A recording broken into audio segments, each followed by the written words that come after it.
करने के लिए तैयार, लेकिन तुम पड़े रहे न खड़े रहे, तुम सब भाग खड़े। कोई इधर बग गया, कोई उधर बग गया, कोई उधर बग गया। गुरु दरबार में कोई नहीं। जब गुरु दरबार छूट जाएगा तो गुरु की दया कैसे मिलेगी? दया पाने के लिए आपको दरबार पर एकदम धक्का मजबूती से टिके है, लेकिन दरबार में कोई नहीं। सब एकदम जब मैं 28 मई 2012 को निकला, ठीक 10 दिन बाद मैंने बिगुल बजा दिया। ये लोग कह रहे जो 18 मई 2012 की घटना कुछ नहीं, ऐसा झूठा पड़ता, कुछ भी कोई घटना नहीं, बाबा जी को मिले ही नहीं। ये लेके तो गए, इन्होंने सौदा कर लिया था वेदांता में बाबा जी को मरवाने का, लेकिन इनको क्या मालूम ये कौन सी शक्ति है, क्या क्या खेल तमाशे कर सकती। जब ये लेके गए और गाड़ी खोली तो बाबा जी ने अंतर ध्यान। अब ये चिंता में पड़ गए कि संगत को क्या बताएंगे, हम तो मरीज बना के ले आए, दवा कराने आए थे, लोग पूछेंगे भाई मरीज कहाँ चला गया, आपने मरवा दिया कि बेच दिया कि गिरवी रख दिया, क्या किया? उसी चिंता में इन्होंने 6 लाख में पुतला बनवाया, 6 लाख रुपए में पुतला बनवाया। इसीलिए तो आपको दिखाया नहीं। जब मथुरा में आपको बुलाया था अंतिम दर्शन के लिए, क्या तुम्हें दर्शन कराया गया? सत्य बोलना, हाँ सत्य सही बोलना बिल्कुल। क्या तुमने बाबा जी का पूरा शरीर खोल के देखा था? नहीं। क्या पूरा शरीर खोल के किसी को दिखाया गया? नहीं। फिर आपने विश्वास कैसे किया? अगर कोई कह दे कि तुम्हारे पिताजी खत्म हो गए बिना शरीर देखे, आप विश्वास करोगे? नहीं। और बिना देखे 13वीं बनाओगे, बाल मुड़वाओगे? तुमने तो सब कुछ कर डाला, बिना देखे सब कुछ कर डाला, बाल मुड़वा दिए, 13वीं कर डाली। ये भी नहीं मालूम 13वीं तो सांसारिक रीति रिवाज। किसी महात्मा के शरीर छोड़ने पर क्या कोई बाल मुड़वाता? क्या कोई 13वीं करता? तुम जरा भी नहीं। क्या महात्मा शरीर छोड़ने पर जलाया जाता है कि समाधि दी जाती?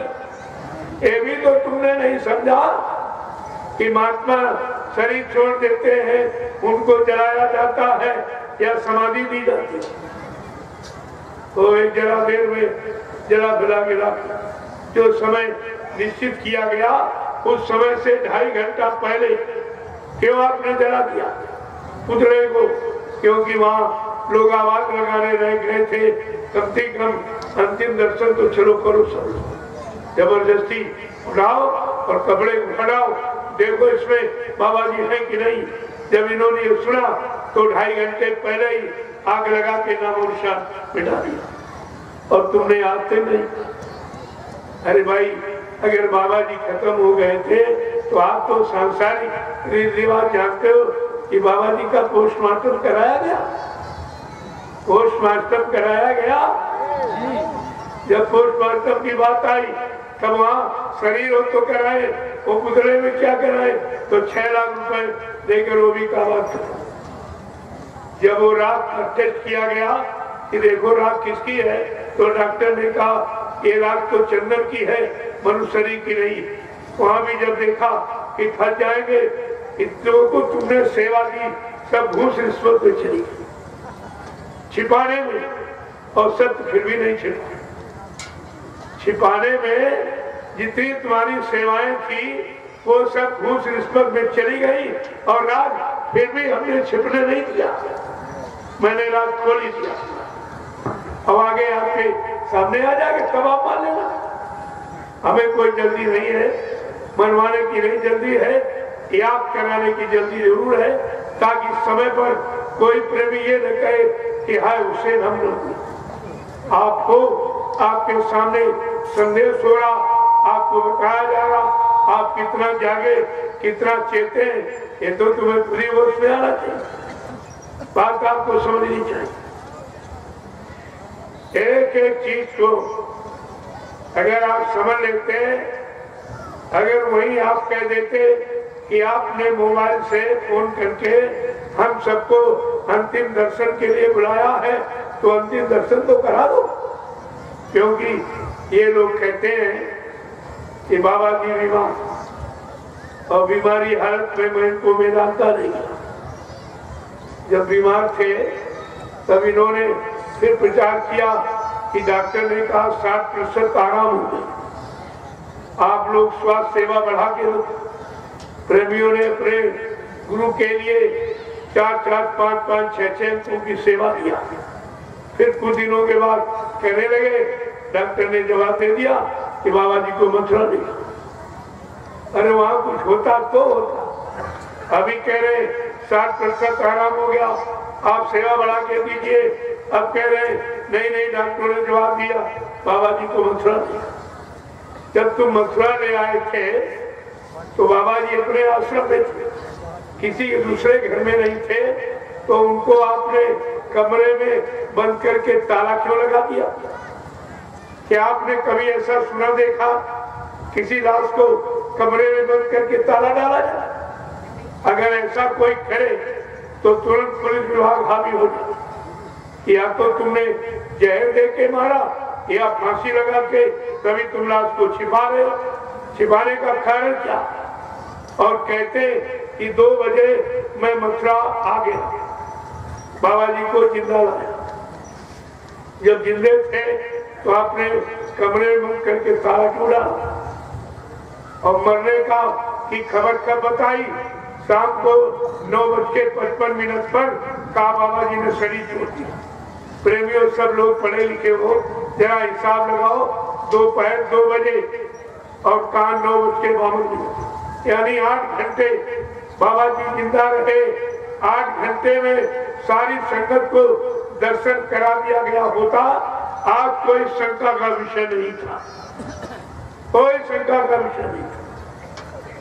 तो आपने दर्शन क्यों नहीं कराया? और आपने किया क्यों नहीं?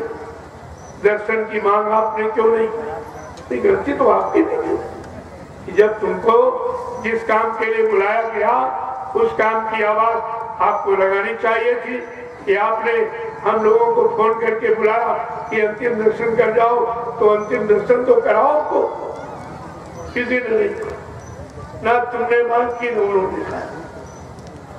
तो दोनों तो गुनहगार तो दोनों। एक बात आपको समझनी चाहिए, लेकिन आपने समझा कुछ। एकदम दौड़ पे नानी कान ले गया कौवा, एकदम दौड़ पे। अरे भाई, नाक पर हाथ रखते नाक कौवा ले गया कि नहीं ले गया, लगी कि नहीं लगी, ये तो आपको देख लेना चाहिए।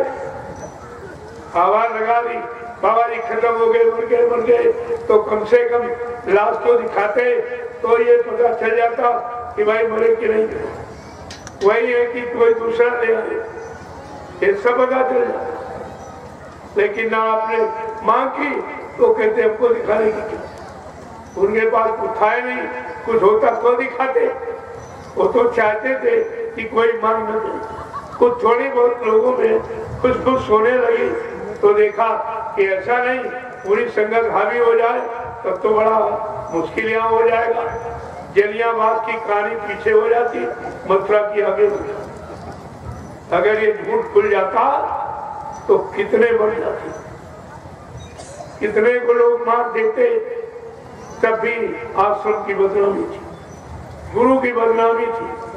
वहां पर गुरु ने बचाया हमें आपको हर तरफ से, और वो राज को गुप्त रखा, खुलने नहीं दिया, छिप गया। तो अब वो कहते हमारी जीत हो गई, जीत हो गई, जीत चिल्ला रहे। तो बात तो कमी आपकी है। अगर मथुरा में ये हो जाता तो सारी हकीकत तुम्हारे सामने हो जाती, हमें बताने की जरूरत नहीं पड़ती, हमें कोई जरूरत नहीं। लेकिन नहीं, जब कहा तो कुछ न कुछ तो बताना पड़ेगा। नहीं आप कहते कि आप जानते थे तो आपने बताया क्यों नहीं? ये भी तो आप बाद में कहेंगे कि आप जानते तो आपने बताया क्यों? भाई जानेगा वही जिसने देखा, जिसके सामने कुछ हुआ वही बताएगा, दूसरा नहीं बताएगा। सुनी सुनाई बात पर विश्वास कम है, आंख के देखा सत्य। ये तो बड़ा विचारणीय विषय है। मैं इसी विषय के लेकर सारे हिंदुस्तान में सब प्रेमियों से मैंने ये पूछा, भाई आप हमको सच्चाई बता दीजिए कि आपने अपनी आंखों से मथुरा में बाबा जी के शरीर को खोल के देखा था। कहते नहीं। क्या तुमको उन लोगों ने खोल के दिखाया? नहीं। फिर आपने मांग क्यों नहीं की? आपको कहना चाहिए था, तुमने अंतिम दर्शन के लिए बुलाया तो अंतिम दर्शन तो कराओ कब से।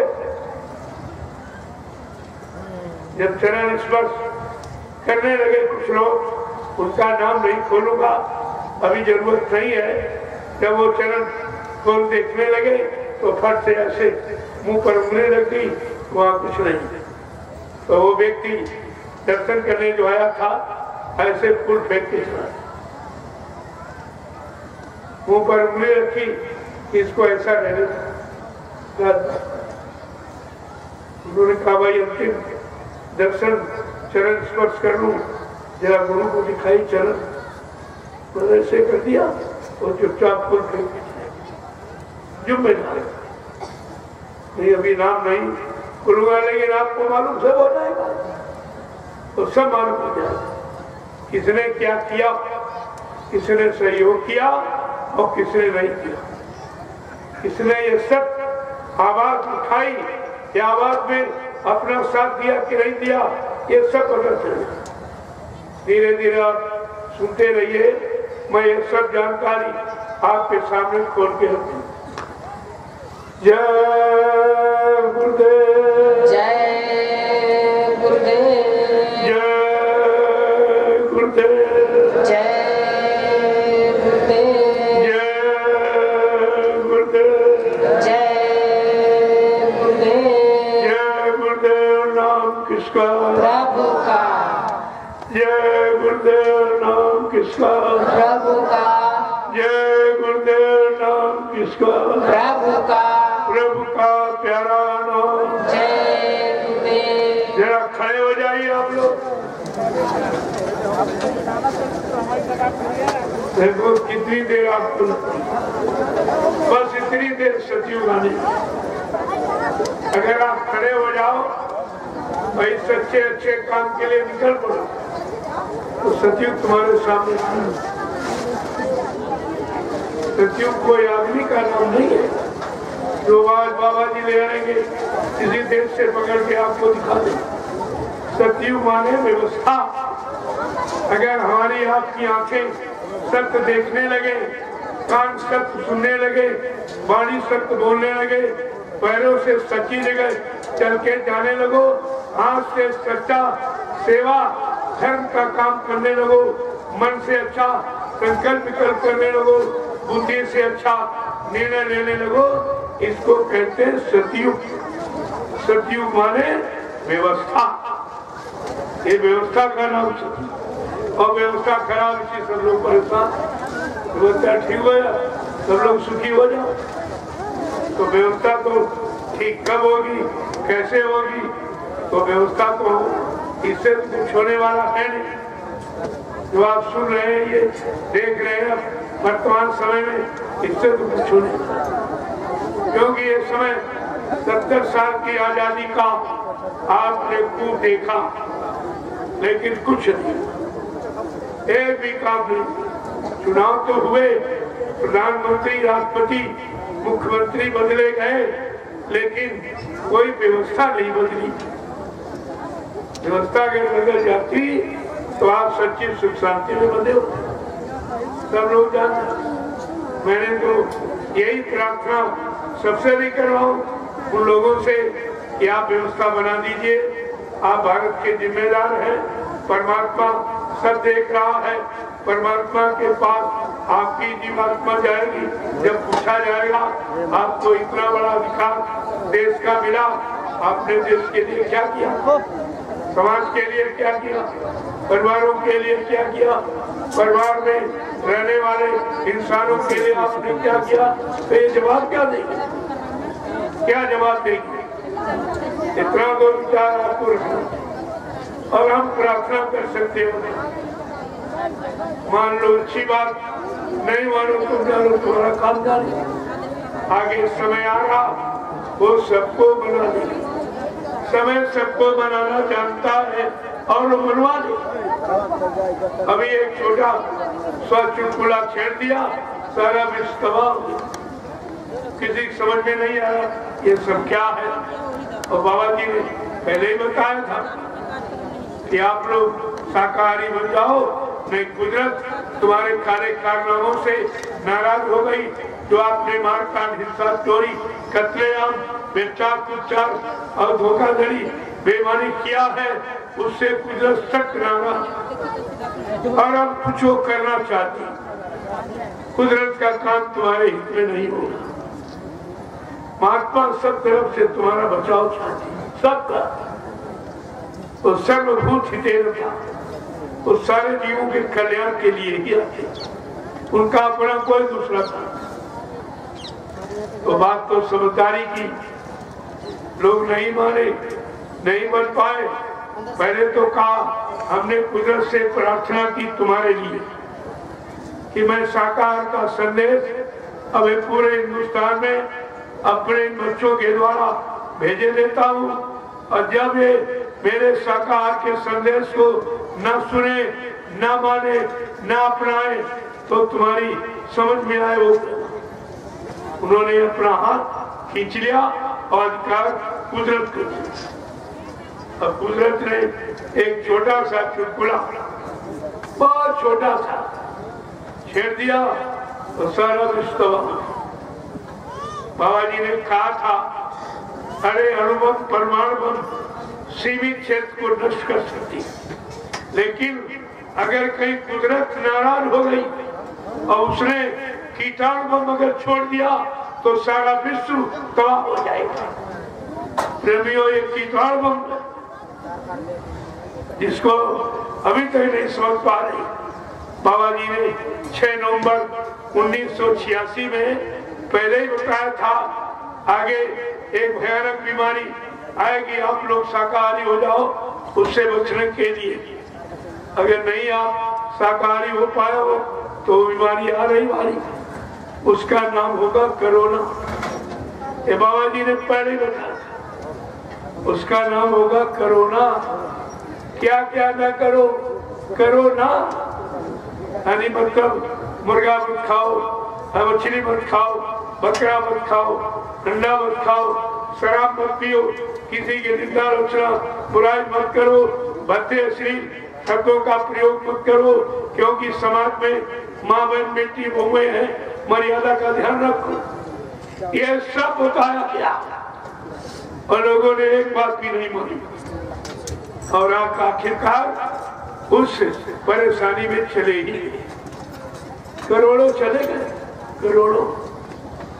अरे ये मंदिर ईंट पत्थर वाला गिर जाएगा, टूट जाएगा, फिर बन जाएगा, लेकिन जो मनुष्य मंदिर चला गया वो दोबारा नहीं बनेगा, वो हाथ नहीं लगेगा।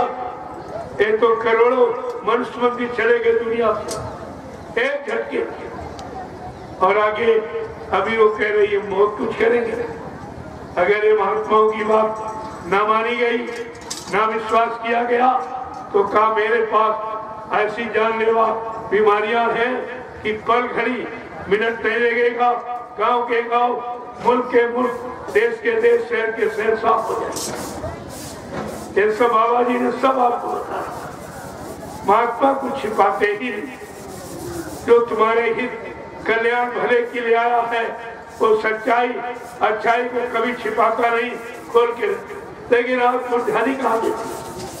अगर ध्यान दिया होता तो इस मुसीबत में आप कभी नहीं थे। जय गुरुदेव, जय गुरुदेव, जय गुरुदेव, जय गुरुदेव। नाम किसका? जय गुरुदेव। नाम किसका? प्रभु का। प्रभु का प्यारा नाम। जोर से बोलो, साथ मिल बोलो, बोलना होगा। अभी से बोलो, दुख दर्द हरेंगे, सब कष्ट मिटेंगे, शांति भी देंगे। सबके दाता, सबके मालिक, प्रेम से बोले, ये नाम नहीं इंसान का, ये काम नहीं इंसान का। देखो नाम क्या कह रहा, ये काम इंसान का नहीं। जो काम इंसान के बस का नहीं, वो एक कलयुग में जगाया, कलयुग के जीवों को लाभ देने वाला जय गुरुदेव प्रभु का ये सब काम करेगा। ये सब काम का वादा करता है, संकल्प प्रतिज्ञा ले रहा है। तो आपको तो नाम पर विचार करना चाहिए कि सतयुग में हरि नाम तो हरि लीला हुई, त्रेता में ऋषियों ने राम नाम जगाया तो रामलीला हुई, द्वापर में कृष्ण नाम जगाया गया तो कृष्ण लीला हुई, और कलयुग में गुरु नाम जगाया गया तो गुरु लीला हो रही है। इसमें क्या, हर युग की लीला पर विचार करो तो गुरु लीला आपकी समझ में आ जाए। लेकिन ये लीला बड़ी अनोखी है। वो लीलाएं मारकाट की, मारकाट, हिंसा, खून खराबा तीनों युगों में। लेकिन कलयुग का समृद्ध मालिक ये काम करने नहीं आया। वो खूनी क्रांति नहीं, वैचारिक क्रांति के द्वारा देश दुनिया का सुधार करेगा, सारी जीवात्माओं का उद्धार करेगा। ये काम करने आया। आपको इस सब पर विचार करना चाहिए। मैंने आपके लाभ के लिए पहले तो मैंने आपके यहाँ शुरुआत की, शाकाहारी सद्भावना मिलन शांति शोभा कलश यात्रा, जो हिंदुस्तान में न पहले किसी ने निकाली, न आज कोई निकाल रहा, न आगे कोई निकाल सकेगा। शांति प्रिय ढंग की और प्रसाद वितरण की। इतना प्रसाद बांटा गया, कितने गांव में कितने लोगों ने पाया और किसी से उसके बदले कुछ मांगा नहीं, कोई दान दक्षिणा नहीं। ये पहले आप उस काम को समझे। आज तक किसी ने आपको प्रसाद दिया, तुम ही खरीद के ले जाते हो, पुजारी को दिया, उसने थोड़ा निकाल के तुमको लौटा दिया, बाकी अपना खा गया। किसी ने तुमको अपनी तरफ से प्रसाद बना के दिया, ये भी नया। और ये कोई कर ही नहीं सकता, हमारे कामों की नकल कोई नहीं कर सकता। ये प्रसाद देखिए। और दूसरा काम, एक झंडा गाड़ दिया। झंडा तो इनके सबके पास जयपुर में, जो लोग कह रहे बाबा जी चले गए, एक झंडा गाड़ कर एक प्रेतात्मा को उतार के दिखा दे या एक बीमारी कम कर दे, हम आपकी बात मान लेंगे। नहीं, आपको पछता के रो के आंसू गिरा कर आपको मानना ही पड़ेगा। ये तो आपको मानना पड़ेगा, क्योंकि भगदड़ मचेगी, सबकी दाढ़ी में आग लगेगी। कहने का मतलब सबके आगे मुसीबत खड़ी होगी, कौन किसकी दूर करेगा, सबको अपनी अपनी पड़ी होगी। ये सब आपके सामने होने वाला, उसी से बचने बचाने के लिए ये कार्यक्रम रखा। चलो एक बार सब प्रेमियों को बता दें, सबको जानकारी दे दें गुरु की, गुरु के काम की, जगह नाम की, ये सब जानकारी आपको मिल जाए तो आपका भी काम हो जाए। हम कोई आपका नुकसान थोड़ी चाहते। अरे सब एक ही गुरु के शिष्य हो, एक ही पाठशाला में पढ़े हो, गुरु ने एक ही शिक्षा दीक्षा दी, फिर ये झगड़ा किस बात का? ये झगड़ा क्यों बीच में? ये झगड़ा कहां से बीच में? गुरु शिष्य के बीच में ये झगड़ा कहां से आ गया? आपको इस पर विचार करना चाहिए। आप गुरु के पास किस काम के लिए गए? वो काम तुम्हारा हुआ कि नहीं? और बगैर काम वही कह दिया मुड़ के चले गए, फिर ये काम कौन करेगा? फिर तुम्हारा काम, तुम्हारी जीवात्मा का उद्धार कल्याण ये कौन करेगा? पाप कर्मों में माफी कौन दिलाएगा? काल माया के बनाए कर्मों के जाल से छुटकारा कौन दिलाएगा? ये सब विचारी विषय है। लेकिन जब तुम्हारे पास कोई विचार ही नहीं है तो आप सोचोगे क्या? जैसा करो हर वैसे बने विचार। हमारे धार्मिक देश की मर्यादा है कि हम जैसा आहार भोजन करेंगे हमारे विचार वैसे ही बने। आहार से विचारों का जन्म होता है। अगर आहार खराब हो गया तो निश्चित विचार खराब होंगे, विचार खराब होंगे तो काम खराब होगा, काम खराब होगा व्यवस्था बिगड़ेगी, लोग परेशान हो जाएंगे। ये सब जानकारी आपको ले लेनी चाहिए। लेकिन आपने लिया कुछ, गुरु के पास जाकर जो अपने गुरु को नहीं पहचान पाए कि किस काम के लिए आए, कहा था बच्चा न मुझे कोई मार सकता, न मुझे कोई धोखा दे सकता, न कोई धन दौलत सामान से खरीद सकता, मैं अपना काम करने आया हूँ, काम करके ही जाऊंगा। फिर आप कैसे धोखे में रहेंगे? क्या तुम्हारा काम हो गया? तुम्हारी जीवात्मा का कल्याण हो गया? आप काल माया के देश से निकलकर तुम्हारी जीवात्मा घर पहुंच गई? जो कहते हो पहुंचाने वाला चला गया। पता नहीं कैसे बुद्धि से सोचकर आपने ये निर्णय ले लिया। अपने नुकसान, अपनी हानि का, अपनी जीवात्मा के यानी मतलब कल्याण का लेना चाहिए, वो तो आपने कुछ किया ही नहीं।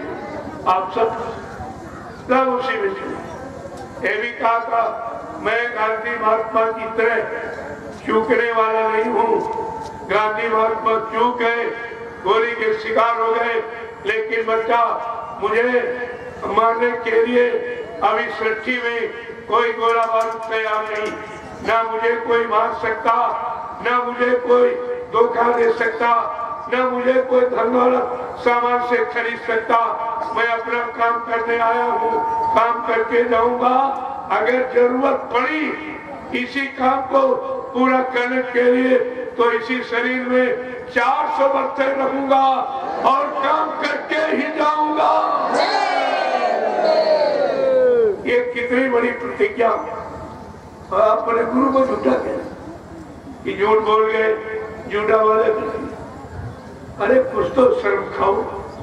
जब गुरु को बदनाम करोगे तो क्या तुमको लोग अच्छा मानेंगे? गुरु से चेले की पहचान और चेलों से गुरु की मर्यादा दोनों चीजें। आपने दोनों का बात, न अपनी पहचान न गुरु की मर्यादा, कुछ भी तो आपके ध्यान में नहीं रखा, तो बनेगा आपका क्या? जय गुरुदेव। अब आपके दर्शन के लिए मैं नीचे बैठ जाऊंगा ताकि इतने लोगों से एक बार की मिलना मुश्किल, और कुटी में इतनी जगह नहीं कि आप वहां के मिला भी नहीं। मैंने व्यवस्था बना कि एक लाइन में महिलाएं, एक में पुरुष, जो हमारी पारिवारिक सामाजिक मर्यादा है उसमें खड़े होकर बड़े प्रेम से ये सौदा ले लीजिए। मैं आपका दर्शन करूंगा, आप सबको प्रणाम करूंगा और प्रसाद। ये तीनों काम हिंदुस्तान में कहीं आप चले जाओ, ये तीनों काम। तो झंडे की परिक्रमा देखिए, आप झंडे के पास जाओ, पहले संकल्प लो आज से मैं पूर्ण शाकाहारी रहूंगा, अंडे श्राद्ध दूध मांस मछली ये दूर रहूंगा, दूसरे के धन और स्त्री पति से दूर रहूंगा। अगर आप ये संकल्प ले लें, मैं आपके बीच में ये वादा करता हूँ, ये जय गुरुदेव राम हर वक्त आपकी मदद करेगा, हर समय, हर वक्त, हर स्थिति में आपकी मदद करेगा। लेकिन परहेज तो जरूरी है। बिना परहेज के डॉक्टर भी वादा नहीं करता कि मैं तुम्हारा ठीक करूं।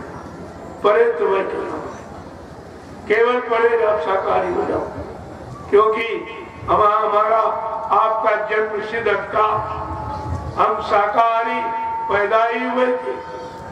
जब पैदा होता बच्चा, चाहे हिंदू घर में चाहे मुसलमान घर में, क्या पैदा होने के वक्त किसी माँ ने अपने बेटे को शराब पिलाई, कि मुर्गा अंडा खिलाया, कि बकरा मछली खिलाई, अपना दूध पिलाया?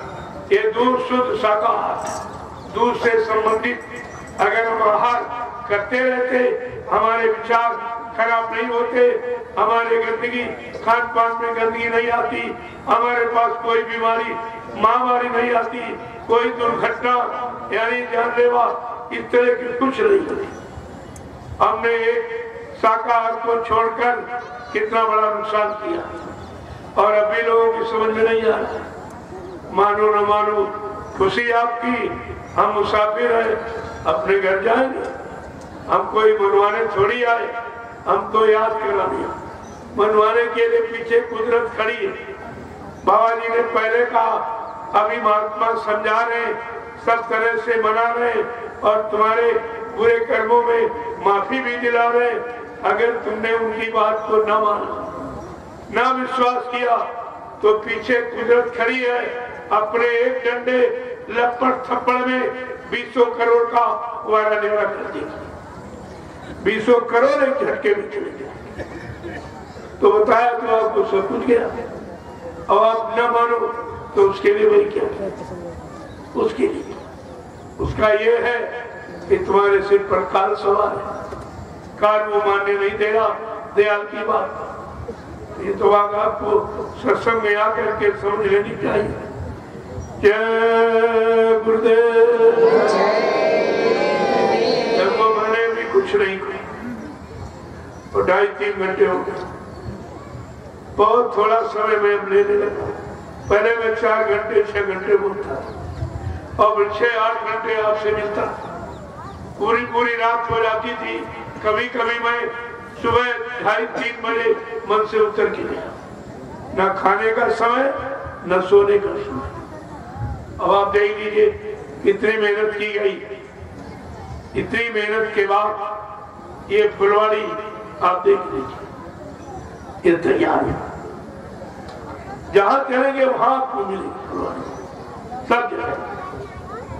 तो ये मेहनत का फल है। इसलिए अब मैं बहुत थोड़ा समय, खास जो जरूरत की बातें, क्योंकि जब मैं पहले 4-6 घंटे बोलता था सब भूल जाते थे, कुछ भी याद नहीं रहता। हमारा भी समय खराब और तुम्हारा भी समय खराब। तो मैंने कहा उतना बताएंगे जितना आप कर सको समझ सको। इतना ज्यादा नहीं कि यही पलटी करके चले जाओ तो पा जाए। सुनाने का मतलब अब आपका दर्शन करूंगा, क्योंकि आपने मेहनत की है, परिवार छोड़ के आए हो, किराया भाड़ा खर्च करके, इतनी तो आपने तपस्या की ही है। तो इसलिए ऐसे तपस्वी का दर्शन बड़े भाग से। तो मैं आपका दर्शन करूंगा और आपके यानी मैं चरण स्पर्श करूंगा, प्रणाम करूंगा और आपको प्रसाद दूंगा। ये तीनों काम और बदले में कुछ नहीं, कुछ भी नहीं। अब एक प्रेमी मानते नहीं, कहते नहीं हमारा 1 रुपया 2 रुपया 10-25 ले लो और इसको किसी अच्छे काम में लगा देना। ये कह रहे मेरे पास समय नहीं है, मैं गृहस्थी परिवार बाल बच्चों छोड़ के कैसे जाए, खेती दुकान दफ्तर बिजली व्यापार कैसे बंद करूं। हमने कहा अगर ऐसी आपकी कोई श्रद्धा, कोई सेवा भाव है तो मैं आपका ये धन अच्छी जगह लगा दूंगा। मैंने नैमिषारण्य में 1 रुपए से लेकर जो भी 10-20 दिया वो सब आपका मालिक। जब आप जाओगे तो आप देखोगे कि हमारा पैसा कहाँ, क्योंकि मेरे पास तो कोई खर्चा नहीं। मैं फल फूल मेवा तो खाता नहीं, मैं कोई मीठा खाता नहीं, कोई घी तेल तला मैं भोजन करता नहीं, एकदम रूखा सूखा, एक रोटी दोपहर एक शाम, बस 2 रोटी का खर्चा, वो तो किसी गरीब के यहाँ मिल जाता। मैं आपका धन लेके क्या करूं?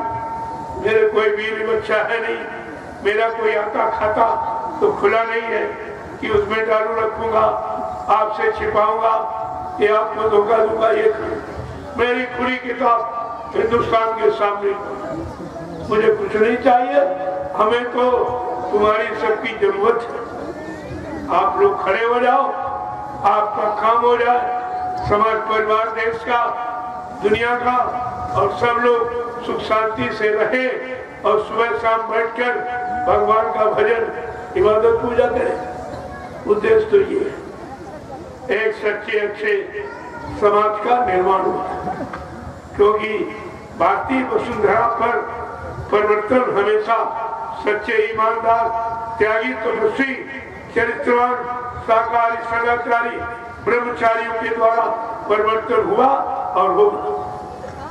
ये काम हुआ, इसीलिए आपको ये वरीयता दी जा रही है कि आपको पात्र बनाया जा रहा, क्योंकि कलयुग का इतिहास बनेगा, उसमें आप पात्र बन जाए, आपका भी नाम हो जाए। तो समय से कुछ करोगे तभी तो नाम हो, बिना किए थोड़ी नाम हो जाएगा। अवसर सबको दिया जाएगा। अब कौन विश्वास करके कर पाएगा, कौन विश्वास नहीं करेगा, यही तो परीक्षा है। विश्वास अविश्वास यही परीक्षा है।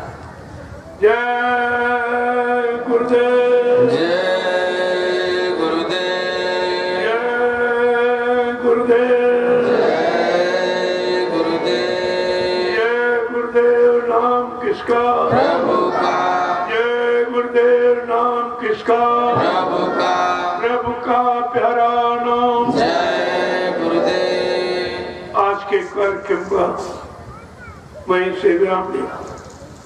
कोई भूल चूक त्रुटि गलती कहने बोलने में हो गई हो, आप सब लोग हमें छोटा समझकर हमेशा क्षमा करते हैं, और सब मौका इसी तरह मिलता रहेगा। आपके दर्शन करता रहूंगा, गुरु के अनमोल वचन तो जीवन में परिवर्तन लाने वाले आपके कान तक पहुंचाता रहूंगा। जय गुरुदेव। आप थोड़ा समय से पहले आके इनको नाम न मिला सुमरन ध्यान भजन बढ़ जाएगा, तब मन शांत होके हो जाएगा, तब सुनोगे तो एक एक वचन समझ में आएगा। जब मन शांत हो जाएगा तब वचन उसको सुनाइए और समझ में आ जाएगा। हमारे पहले आप इनको प्रार्थना पाठ के बाद इनको बैठा दिए सुमरन ध्यान, तब हमको आधा घंटा लग जाता है रास्ते, और प्रेमी से वहाँ मिलने की कोशिश करते हैं। मैंने कहा भाई शाम को तो आपसे मिलते ही हैं, मैं ऐसा नहीं कि बीच में छोड़ के चला जाऊँ, सबसे मिलते, कितनी देर हो जाए कुछ भी, लेकिन सबसे मिलके सबका दर्शन करके सबको प्रणाम करके प्रसाद देकर ही मैं यहाँ से जाता हूँ, क्योंकि हमारे यहाँ कोई भेदभाव की बात तो है नहीं। सब एक ही गुरु के शिष्य हो, एक ही पाठशाला में पढ़े हो, एक ही गुरु ने शिक्षा दीक्षा दी है, तो सब एक ही तो। इसमें नफरत और विद्रोह की क्या बात। लेकिन कुछ थोड़ा सा ऐसे लोग मनचले होते हैं, अपने स्वार्थ लोभ लालच के लिए लोगों को बहका भरमा देते हैं और सच्चे रास्ते से हटा देते हैं। लेकिन जिसने रास्ते को पकड़ा है और कुछ चला है, चलकर कुछ दया पाई है, वो किसी के कहने में कभी नहीं आता, वो कभी नहीं। ये सच्चे पक्के लोग होते हैं। जय गुरुदेव, जय गुरुदेव, जय गुरुदेव, जय गुरुदेव। जय गुरुदेव नाम किसका? प्रभु का, जय गुरुदेव नाम किसका? प्रभु का, प्रभु का प्यारा नाम। जय गुरुदेव। अब आप दर्शन के लिए नीचे बैठे।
जय गुरुदेव।